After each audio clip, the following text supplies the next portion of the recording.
The late spring air was warm, wrapping the quiet neighborhood of Charleston in a blanket of stillness. Jennifer Hayes stood by the kitchen window of her neatly kept home, sipping her morning coffee, watching the trees sway gently.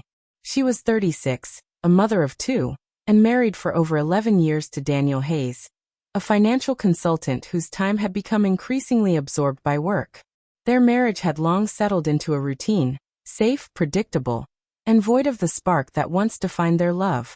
Conversations had grown brief, affection had turned into formality, and intimacy had become a distant memory. Jennifer tried, she really did. But each attempt at reviving what they once had was met with silence or distraction. Daniel wasn't cruel.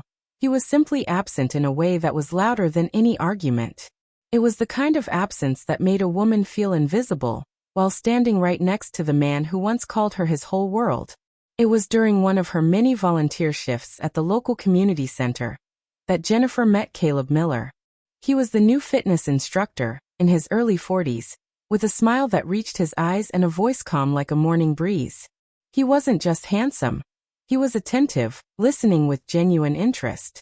Jennifer first noticed him when she joined a yoga class, hoping it would help her relax. Caleb corrected her posture once, lightly touching her back. The contact was brief, professional, but she felt it hours later, lingering like an echo. Week after week, Jennifer found herself staying longer after class, sometimes helping Caleb pack up mats or talking about their favorite music. He remembered the small things she said, like how she liked her coffee or that her daughter was afraid of thunderstorms. His attention filled a void she hadn't acknowledged fully. Caleb asked her about books, music, even her childhood. Daniel hadn't asked her anything personal in years. She began dressing a little differently for class. Nothing dramatic, just more thought in the details. A little mascara, a flattering top. She wasn't planning anything. She just wanted to feel something again, something alive. One rainy afternoon, the community center was nearly empty. The rain tapped steadily against the windows, creating a cocoon of quiet inside the yoga room. Jennifer was helping Caleb tidy up after a session. She laughed at something he said, something silly but oddly profound, and when she looked up at him, the moment lingered. Caleb stepped closer, brushing a damp strand of hair from her cheek. "You deserve to be seen, Jen," he whispered. His words unraveled something inside her. She didn't protest when he gently leaned in and kissed her.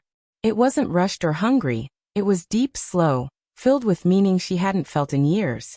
When his hand rested lightly on her side, she closed her eyes, not in shame but in surrender. His touch wasn't invasive. It was warm, careful, almost reverent. It reached beyond her skin and stirred the aching loneliness she had buried under years of being a good wife, a responsible mother. Afterward, they didn't speak much. She left quietly, the sound of her footsteps echoing in the hallway. That night, Daniel came home late, exhausted and distant, talking about a client's portfolio while Jennifer sat in silence, her heart still racing from the afternoon. Days turned into weeks.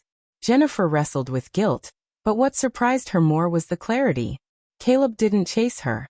He never texted or called outside the center. He respected her silence. But when they saw each other, the energy between them was undeniable. Every glance, every word exchanged had an electric undertone. She wasn't foolish. She knew what it meant. But she also knew she couldn't keep living as a ghost in her own home. One morning, Jennifer asked Daniel if they could talk. They sat in the kitchen, the kids already at school. Her hands trembled around the mug she held. "I'm not happy," she said, her voice barely above a whisper. Daniel looked up from his phone, startled. "What do you mean?" I feel like we're roommates. We don't talk. We don't touch. I don't feel seen, Daniel."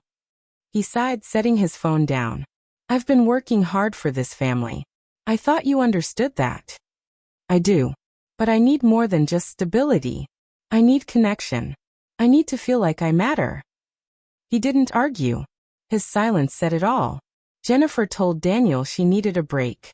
Not because of Caleb, but because she finally realized how lost she had become in the shadows of a lifeless marriage. Daniel was shocked, but he didn't beg her to stay. He knew to. Maybe he always had. She moved into a small apartment nearby, sharing custody of the kids. At first, the loneliness was sharp. Nights were the hardest. But she started writing again, something she hadn't done in years. She painted the living room walls herself, chose the curtains, rearranged the bookshelves.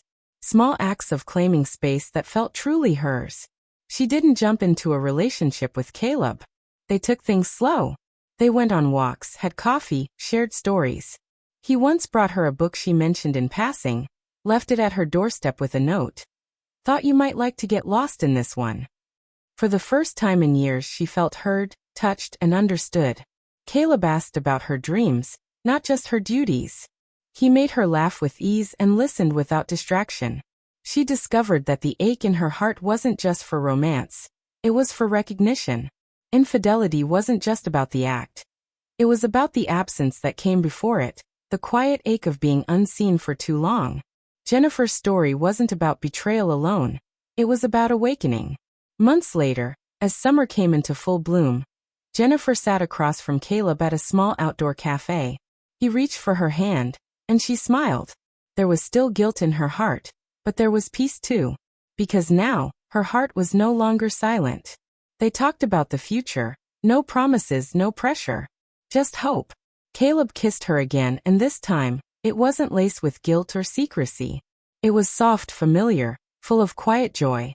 And when his touch reached her heart again, it no longer stirred pain. It affirmed her choice to live, to feel, and to love again. Her story wasn't perfect, but it was real. And in that truth she found freedom.